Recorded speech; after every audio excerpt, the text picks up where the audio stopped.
আমার হৃদয়বাসী, আজ কেন নাই তোমার হাসি? সন্ধ্যা হলো কালো মেঘে, চাঁদের চোখে আঁধার লেগে, বাজলো না আজ প্রাণের বাঁশি। রেখেছি এই প্রদীপ মেজে, জ্বালিয়ে দিলেই জ্বলবে সেজে। একটুকু মন দিলেই তবে তোমার মালা গাঁথা হবে, তোলা আছে ফুলের রাশি। শুরু করছি শরণাগতের কথা 92.7 বিগ এফএম-এ। আমি আপনাদের সৌমিত্র বসু।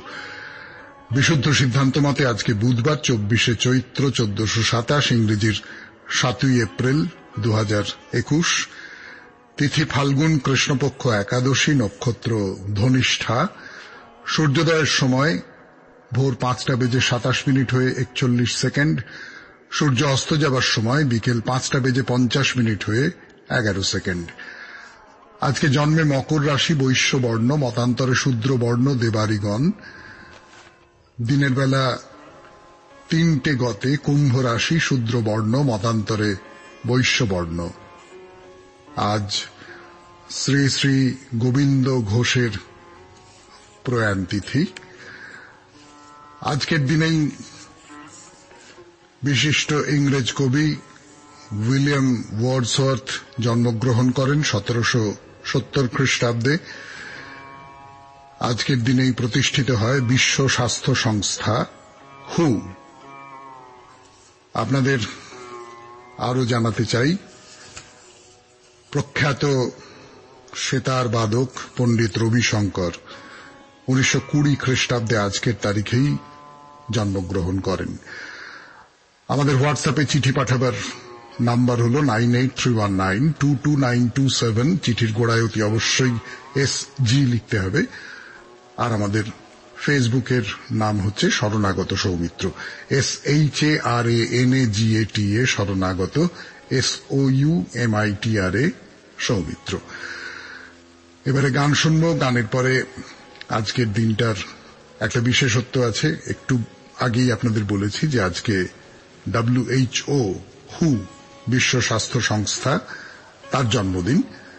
সেই জন্মদিনের জন্যই আজকে একটা বিশেষ দিন। তার কথায় আসবো 92.7 বিগ এফএম এর শরণাগত অনুষ্ঠানে গানের পর। শুনছেন শরণাগত 92.7 বিগ এফএম-এ। আমি আপনাদের সৌমিত্র বসু। তো এই যে করোনার দখলে এতগুলো দিন গেল, এর মধ্যে আমরা হু শব্দটার আর একটা মানে শিখলাম। সত্যি কিনা বলুন? মানে হু মানে তো এতকাল জানতাম কে তুমি, হু আর ইউ। কিন্তু করোনা পরিস্থিতিতে বিশেষ করে জানা হলো হু মানে ওয়ার্ল্ড হেলথ অর্গানাইজেশন। কথাটা একটু মজা করে বললাম, সেটা নিশ্চয়ই ব্যাখ্যা করে দিতে হবে না। কিন্তু সেই হুর নির্দেশ মতো আজকের দিনটা হলো ওয়ার্ল্ড হেলথ ডে, বিশ্ব স্বাস্থ্য দিবস। শরণাগতের বন্ধু যারা আছেন, যারা একটু বেশি বয়সী, যারা কম বয়সী, সবাইকে বলছি শরীরটাকে সুস্থ রাখুন, সচল রাখুন, মনে ফুর্তি রাখুন, আর ভোরবেলা শরণাগত শুনুন। হ্যাঁ, আজকের দিনে এই হলো সৌমিত্র বসু প্রার্থনা।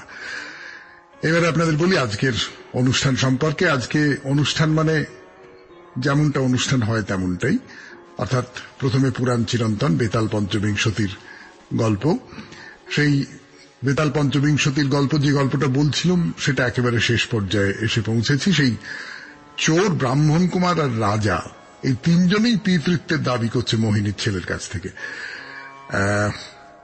কাকে সত্যি সত্যি বাবা বলে মেনে নেবে মোহিনীর ছেলে, যে এখন রাজা হয়েছে?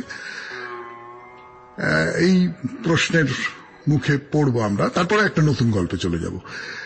তারপরে আমরা প্রণমী তোমারে তো দীর্ঘদিন ধরে স্বামী বিবেকানন্দের কথা বলছি। তার মধ্যে কখনো এমনি গল্প কথা আছে, কখনো একটু গভীর কথা আছে। সেই সমস্ত কথা নিয়ে চলছে। এরপরে হে মহাজীবনে তো ওই সেই ঝাড়খণ্ডের জঙ্গলে জঙ্গলে যে আদিবাসী ছেলেটি ঘুরে বেড়াতো, তার নামটা শোনাবো আপনাদের। যদি আমার ধারণা আপনারা এর মধ্যে তার নামটা আন্দাজ করে ফেলেছেন। আর তারপর নতুন একজন মহাজীবনের কথা বলবো। আপনাদের চিঠিপত্রের উত্তর দেব এবং শেষে বাইরে দূরে।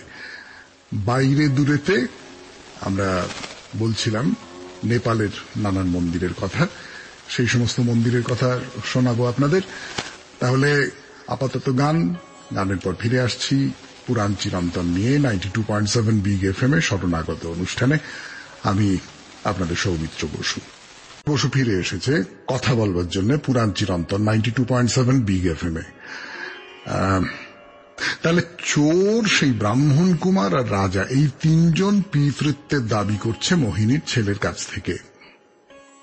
তাদের মধ্যে চোর তার মাকে বিয়ে করেছিল, মোহিনীকে বিয়ে করেছিল। দ্বিতীয়জন সেই ব্রাহ্মণ কুমার, সে মোহিনীর জন্ম দিয়েছিল। আর শেষের যে রাজা, তিনি তাকে পালন করেছিলেন। বিক্রমাদিত্য ওই চোরকেই সত্যিকারের বাবা বলে মনে করলেন, কারণ বাকি দুজন অর্থের বদলে কাজ করেছেন। ব্রাহ্মণ পুত্র অর্থের বদলে মোহিনীকে সন্তান উপহার দিয়েছে, রাজা 1000 স্বর্ণ মুদ্রা নিজে নিয়ে নিয়েছেন, তার বদলে তাকে আশ্রয় দিয়েছেন। আমি আপনাদের গতদিন বলেছিলাম যে আমার একটা দুটো প্রশ্ন আছে বিক্রমাদিত্যের এই সিদ্ধান্ত নিয়ে। প্রশ্নটা হলো, চোরকেও কি নিঃস্বার্থ বলা যায়? সে যে মোহিনীকে বিয়ে করল, তা তো এই প্রচন্ড যন্ত্রণা, শুলে বসে থাকার যন্ত্রণা সহ্য করতে পারছে না বলেই বিয়ে করলে তার অবিবাহিত নাম ঘুচল, সে বিবাহিত হয়ে গেল, তার ফলে তার মৃত্যু হবে, এই যন্ত্রণার থেকে সে রেহাই পাবে। তাহলে চোরও তো বিয়ে করেছে কোনো কিছুর বিনিময়েই না, আমার এইরকম মনে হয়েছে। আপনাদের কি মনে হয়? কিন্তু এই যে গল্পটা, এইটা আমাকে অন্তত একটা খুব বড় প্রশ্নের সামনে ফেলে দিয়েছে, জানেন। সেইটা আপনারা যদি একটু ভেবে দেখেন যে সত্যি সত্যি পিতা কে? যিনি বিয়ে করে সামাজিক সম্মান দেন তিনি পিতা, যিনি মাতৃদেহে সন্তানের বীজ রোপণ করেন তিনি পিতা, না যিনি লালন পালন করেন তিনি পিতা? সাধারণভাবে আমাদের প্রত্যেকের জীবনে এই তিনটি কাজই একজন মানুষ করে থাকেন, কিন্তু কিন্তু যদি কখনো অন্যরকম হয়। আসলে আমরা যে সমাজে বাস করি, বলা ভালো যে পৃথিবীতে বাস করি, ভেবে দেখুন সেখানে কিন্তু শারীরিক সম্পর্কের নিরিখেই কে বাবা সেইটা ঠিক হয়। অর্থাৎ কে বিয়ে করলো বা কে আশ্রয় দিল, তার চেয়ে তার সঙ্গে শরীরের সম্পর্ক হলো সেটাই বড় কথা। এই যে নিয়মটা, এই নিয়মটাকে কিছু প্রশ্নের মুখে ফেলে দিচ্ছে এই গল্পটা, মানে আমার অন্তত তাই মনে হচ্ছে। যাক যাক যাক, এইসব জ্ঞানের কথা সৌমিত্র বসু বেশিক্ষণ এইসবের মধ্যে থাকলে দম আটকে মারা যাবে। কাজে পরের গল্পে আসা যাক। পরের গল্প ওই একদম রূপকথার মতন করে। এক যে ছিল রাজা, তো রাজার নাম হচ্ছে রূপদত্ত। রাজা রূপদত্ত একদিন মৃগয়ায় বেরিয়েছেন, বনের মধ্যে হরিণের পেছনে ছুটতে ছুটতে তো তার পথ ভুল হয়ে গেছে। হরিণ কোথায় পালিয়ে গেছে, এদিকে রাজার দম শেষ, একটুখানি বিশ্রামের জন্য শরীর প্রায় হাত জোড় করে ভিক্ষে চাইছে। অগত্যা রাজা একটা সরোবরের ধারে এসে একটু জল পান করলেন, শরীর কিছুটা ঠান্ডা হলো, তবে গাছের ছায়া দেখে বসে পড়লেন। সরোবরের জল ছুঁয়ে মিঠে মিঠে হাওয়া দিচ্ছে, গাছের গুঁড়ির গায়ে ঠেস দিয়ে রাজা ঘুমিয়েই পড়লেন। ঘুম ভাঙল জলের শব্দে। রাজা চোখ মেলে দেখলেন একটি অপরূপ সুন্দরী মেয়ে সেই সরোবরে স্নান করছে। স্নান সেরে কলসিতে জল ভরে সে বনের মাঝখান দিয়ে যে পায়ে চলার পথ চলে গেছে, সেখান দিয়ে ফিরে যাচ্ছে, এমন সময় রাজা তাকে ডাকলেন। আর যে সে পিছু ফিরে তাকালো।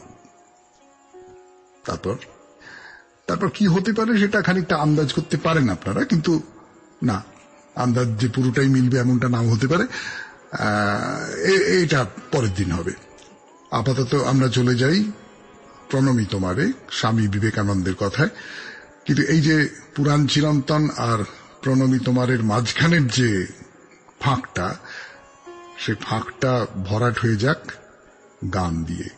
92.7 বিগ এফএম এ শরণাগত অনুষ্ঠানে ফিরে আসছি আমি, আপনাদের সৌমিত্র বসু। আপনারা দীর্ঘদিন ধরে স্বামী বিবেকানন্দের কথা শুনছেন। কেমন মানুষ ছিলেন তিনি, কেমন করে কথা বলতেন, কি ভালোবাসতেন, মানে এক কথায় মানুষ বিবেকানন্দ, ব্যক্তিগত বিবেকানন্দের একটা পরিচয় তাকে নিয়ে এই সমস্ত টুকরো টুকরো গল্পের মধ্যে দিয়ে বেরিয়ে আসছে বলে আমার ধারণা।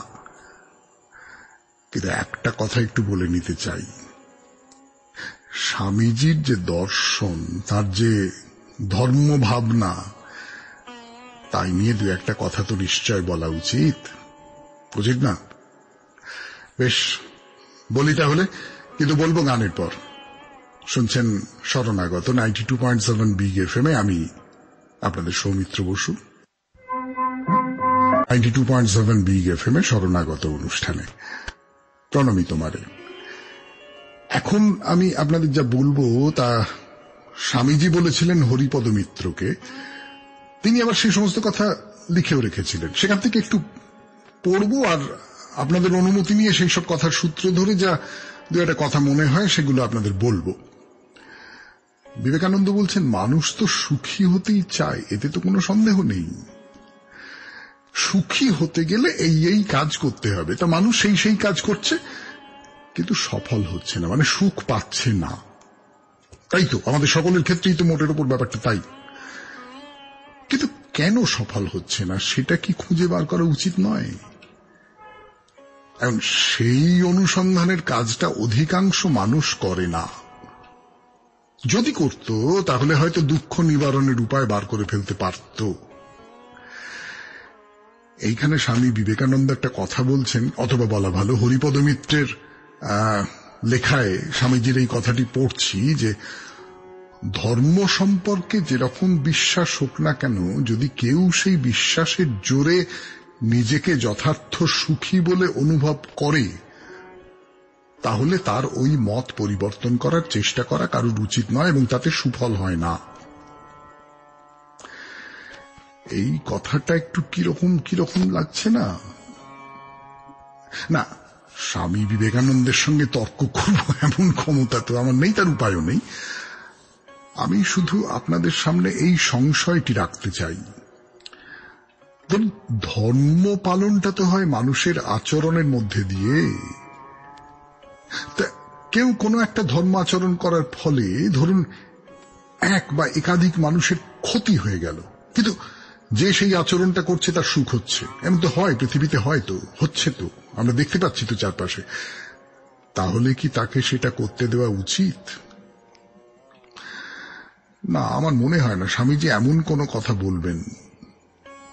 মানে আমরা যারা তার লেখা খুব অল্প করে হলেও পড়েছি, তারা তো জানি মানুষটি অসম্ভব যুক্তিবাদী মানুষ ছিলেন এবং বহু মানুষের মঙ্গল, বহু মানুষের কল্যাণ ছাড়া তিনি কিছু ভাবতেনই না। ধর্মের কোনো মানেও তার কাছে ছিল না বহু মানুষের কল্যাণ বা মঙ্গল ছাড়া। না, এমনটা হতে পারে হরিপদ মিত্র তার কথাগুলো ঠিক মতো প্রকাশ করতে পারেননি। আরো কথা বলেছেন স্বামীজি, যেমন বলেছেন ধর্মের মূল উদ্দেশ্য মানুষকে সুখী করা বলছেন, কিন্তু পরজন্মে সুখী হব বলে ইহজন্মে দুঃখ ভোগ করা বুদ্ধিমানের কাজ নয়। এই যে জন্ম, এই জন্মের এই মুহূর্ত থেকেই মানুষকে সুখী হতে হবে এবং যে ধর্ম দ্বারা সেটি সম্ভব হবে সেইটি মানুষের পক্ষে উপযুক্ত ধর্ম। সেই সঙ্গে একটা কথা মনে করিয়ে দিয়েছেন যে ইন্দ্রিয় ভোগজনিত সুখ ক্ষণস্থায়ী এবং তার সঙ্গে অবশ্যম্ভাবী দুঃখ অনিবার্য। অবশ্য যদি কেউ ওই সুখকে জীবনের একমাত্র উদ্দেশ্য করে চিরকাল সম্পূর্ণভাবে নিশ্চিন্ত সুখী থাকতে পারে, সেটাও মন্দ নয়, কিন্তু আজ পর্যন্ত এইরকম লোক দেখা যায়নি। এগুলো স্বামী বিবেকানন্দের কথা আপনাদের শোনাচ্ছি 92.7 বিগ এফএম এর শরণাগত অনুষ্ঠানে। এবারে গানের পর হে মহাজীবন। ফিরে হে মহাজীবনে প্রথমে একটা নাম বলতে হবে। কার নাম? ঝাড়খণ্ডের জঙ্গলে জঙ্গলে ঘুরে বেড়ানো সেই যে আদিবাসী ছেলেটি, কি তার নাম কি একেবারেই আন্দাজ করতে পারেননি? আমার বিশ্বাস হয় না। মিশনারি স্কুলে অল্প কিছুদিন পড়েছে, তারপরে মনে হয়েছে যে না, যারা আমার দেশ ভাইকে অপমান করে, তাদের শোষণ করে, তাদের বিরুদ্ধে লড়াই করতে হবে। ইংরেজদের বিরুদ্ধে লড়াই দিয়েছিল সেই ছেলে, কাঁপিয়ে দিয়েছিল সেই ইংরেজ শক্তিকে। বৃহস্পতিবারে জন্ম হয়েছিল তার, তাই নাম রাখা হয়েছিল বিরসা মুন্ডা। ফিরে আসবো গানের পর 92.7 বিগ এফএম এর শরণাগত অনুষ্ঠানে হে মহাজীবনের দ্বিতীয় পর্যায়ে, যেখানে নতুন একজন মহাজীবনের কথা বলবার জন্য সৌমিত্র বসু অপেক্ষা করছে। প্রশ্ন তোলে, যাচাই করতে চায়, চোখের সামনে যা দেখছি তাও ঠিক দেখছি কিনা তা যাচাই করে নিতে চায়। এই হলো তার অপরাধ। এমন একজন মানুষের কথা বলবো আজকে 92.7 বিগ এফএম এ শরণাগত অনুষ্ঠানে। আমি সৌমিত্র বসু, শুনছেন হে মহাজীবন। আপনি যদি যে কোনো কিছুকেই প্রশ্ন করতে থাকেন, সেটা ধর্ম হতে পারে, ঈশ্বর হতে পারে, রাজনীতি হতে পারে, আরো আরো আরো আরো যা কিছু হতে পারে, তাহলে যারা বা যা কিছু প্রশ্নবিহীন আনুগত্য দাবি করছে তারা তো রেগে যাবেই। মানুষটা জন্মেছিলেন গ্রিসে, আজ থেকে বহু বছর আগে। বাবা ছিলেন রাজমিস্ত্রি আর ছেলে পড়ুয়া। হ্যাঁ, পাগলের মতো পড়তেন। শুধু পড়তেন না, মানে জানবার এমন খিদে, প্রায় অবিশ্বাস্য। কোনটা ঠিক কোনটা ভুল, যেটা আপাত দৃষ্টিতে ঠিক বলে মনে হচ্ছে তার ভেতরে কোনো ভুল লুকিয়ে আছে কিনা, এ সমস্ত জানবার জন্য অনবরত মানুষজনের সঙ্গে কথা বলতেন, তর্ক করতেন, প্রশ্ন তুলতেন, চলে যেতেন যে কোনো জায়গায়। না, কিছু করা বলতে যা বোঝায়, জীবনে তেমন কিছু করে উঠতে পারেননি। মানে টাকা পয়সা, বিষয় সম্পত্তি। তবে হ্যাঁ, দেশ তাকে যখন যে দায়িত্ব দিয়েছে পালন করেছেন, কিন্তু কখনো অন্যায়ের সঙ্গে কোনো আপোষ করেননি। এমনকি অত্যাচারী শাসক যখন মেরে ফেলবার ভয় দেখিয়েছে, তখনও তার মুখের ওপর সত্যি কথা বলতে তার বাধেনি। যাদের হাতে ক্ষমতা তারা এমন একজন মানুষকে সহ্য করে যাবে, এ তো হতে পারে না। ফলে অভিযোগ জমা পড়ল, বিচার শুরু হলো তার। তিনি নাস্তিক, ঈশ্বরে অবিশ্বাসী, এই হলো একটা অভিযোগ। আর একটা অভিযোগ হলো তিনি নানান রকম উল্টোপাল্টা কথা বলে যারা কম বয়সী তাদের উত্তেজিত করছেন, তাদের ভুল পথে টেনে নিয়ে যাচ্ছেন, এইটা আর একটা অভিযোগ। প্রত্যেকটি অভিযোগের যুক্তিসঙ্গত উত্তর দিলেন তিনি। তো তখনকার দিনে বিচার করতে একদল জুরি, সমাজের নানান জায়গা থেকে আসতো তারা। সেই জুরিদের আগে থেকেই খেপিয়ে রাখা হয়েছিল, শিখিয়ে রাখা হয়েছিল। রায় বেরোলো। সে রায় কি বলছে? হয় তাকে দেশ ছেড়ে চলে যেতে হবে, নয়তো মৃত্যুদণ্ড। আশ্চর্য, মানুষটি দ্বিতীয় রাস্তাটাই বেছে নিলেন, মৃত্যুদণ্ড। কিন্তু সেই দণ্ড দেবার দিন ওই একটা ধর্মীয় উৎসব উপলক্ষে 1 মাস পিছিয়ে গেল। মানুষটির বেশ কিছু শিষ্য ছিলেন, তারা প্রাণপণে বোঝাতে চাইলেন আপনি অন্য কোনো দেশে চলে যান, আমরা তার ব্যবস্থা করে দেব, কিন্তু বেঁচে থাকুন, বেঁচে থাকুন। না, পালাবো না, শান্তভাবে এখানে থেকেই শাস্তি ভোগ করব। দেরি করে হলেও শেষের সেদিন এলো। শেষের সেদিন শিষ্যরা চারপাশে বসে হাসি মুখে তাদের সঙ্গে গল্প করতে করতে বিষ খেলেন তিনি। তাকে বলা হলো পায়চারি করতে, যাতে রক্ত সঞ্চালন দ্রুত হয়, বিষ তাড়াতাড়ি মাথায় চলে যেতে পারে। পায়চারি করতে করতে কথা বলে যাচ্ছেন তিনি, যুক্তির কথা, জ্ঞানের কথা। তারপর এক সময় কথা জড়িয়ে গেল। তার নাম কি আমরা বলতে পারবো না? নিশ্চয়ই পারবেন, নিশ্চয়ই। 92.7 বিগ এফএম এ শরণাগত অনুষ্ঠানে এরপর আপনাদের চিঠির উত্তর ফিরে আসছি।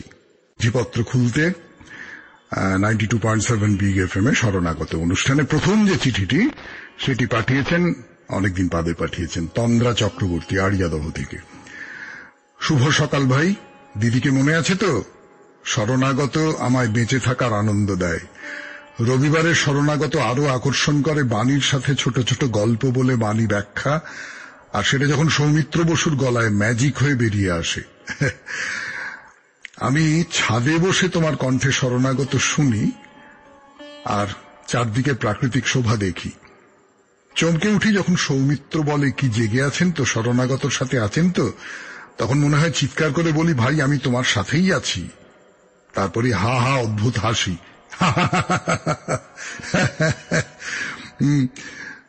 ফেসবুক বন্ধ, তাই ভাইকে আর দেখি না, কথামৃত শোনা হয় না।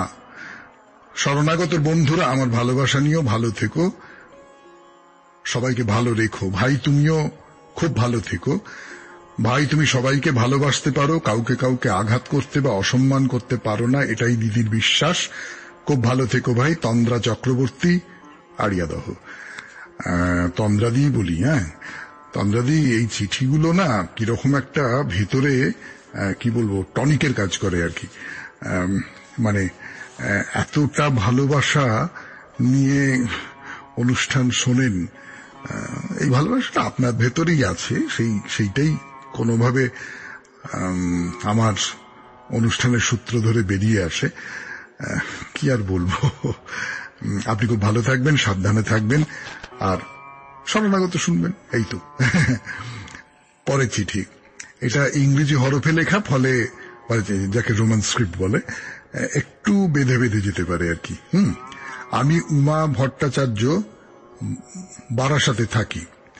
আমরা রোজ এই প্রোগ্রাম শুনি। সকাল হলেই মা বাবা রেডিও চালিয়ে দেয়।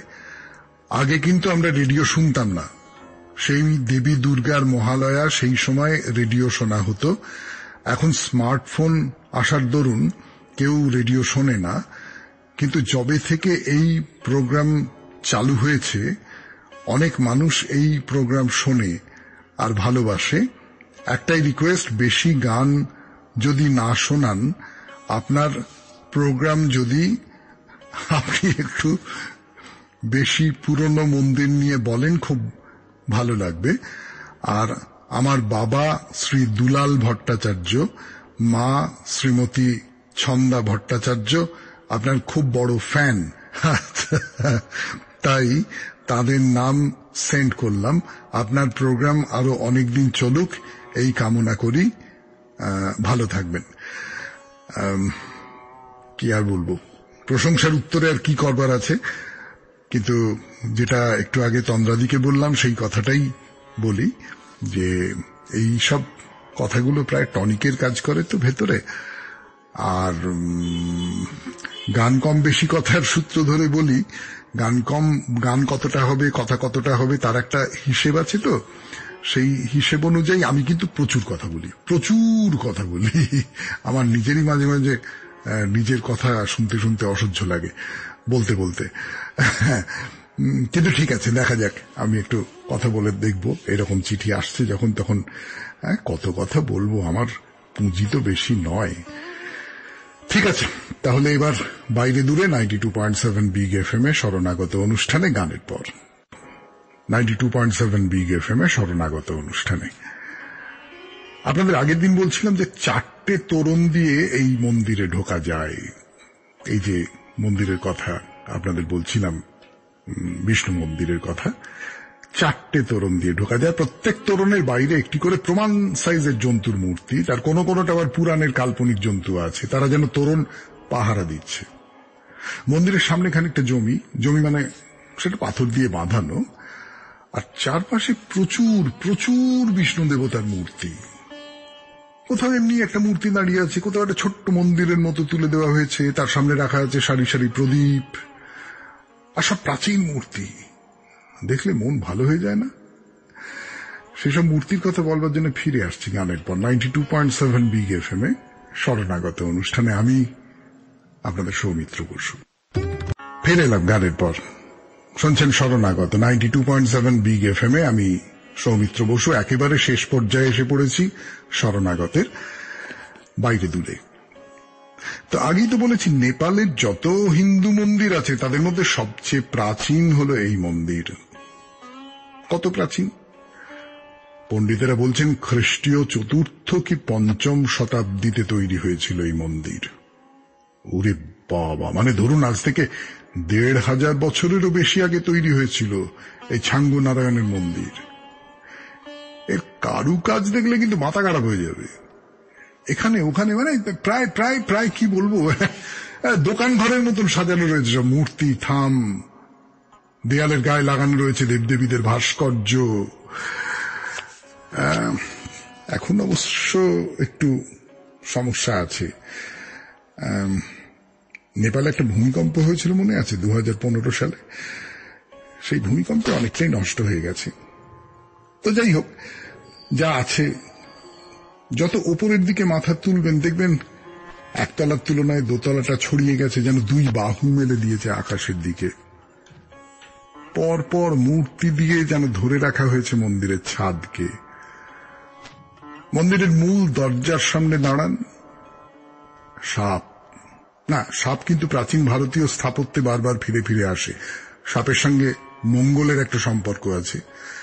আর তাছাড়া আসলে এই একটা জীব যাকে নানান রকম আকার দেওয়া যায় না, বেঁকিয়ে চুরিয়ে নানান রকমের অলঙ্করণ করা যায়, তো সেই সাপ দিয়ে অলঙ্করণ করা হয়েছে এই মন্দিরের দরজার। মাঝের দরজার মাথায় আছে শঙ্খ, চক্র, কমল আর খড়গ।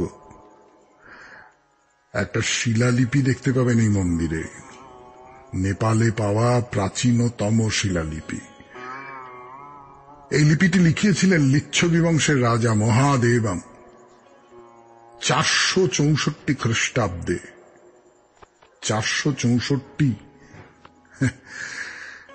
যে মান্নাদের গান ছিল না, পাথরে লিখো নাম সে নাম ক্ষয়ে যাবে। তো কই, এত বছরের প্রাচীন এই শিলালিপি, পাথরের উপর রোদ বৃষ্টি ঝড়ের আঁচড় পড়েছে, কিন্তু এখনো সেই পাথর খুদে লেখা বাণী স্পষ্ট পড়তে পারা যায়। অনেকটা লেখা, অনেকটা। তবে একথা মানতেই হবে, যত বেশি নিচের দিকে নেমেছে লেখা, তত বেশি করে তা অস্পষ্ট হয়ে এসেছে। তো এইরকম একটা মন্দিরে ঢুকতে, ঘুরে ঘুরে চারপাশ দেখতে বুকের মধ্যে কেমন ছমছম করে না? কিন্তু না, এত তাড়াতাড়ি এইরকম বিহ্বল হয়ে পড়লে তো চলবে না। বলছিলাম না, অজস্র বিষ্ণুর মূর্তি আছে এখানে।